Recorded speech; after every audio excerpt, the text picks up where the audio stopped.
Everyone, welcome back to my channel Pratibha blog. আমাদের aunty যখন room দেখাতে আসে,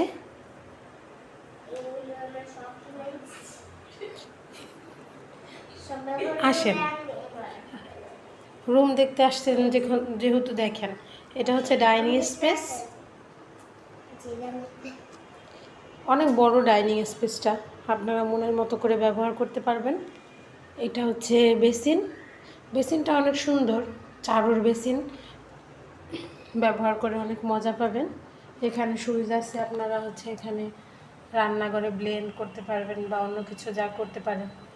এটা হচ্ছে চুলা, এটা হচ্ছে লাইনের না, এটা হচ্ছে লাইনের গ্যাস। আর এটা হচ্ছে বেসিন, পুরোটাই টাইস করা আছে, পুরোটাই টাইস করা।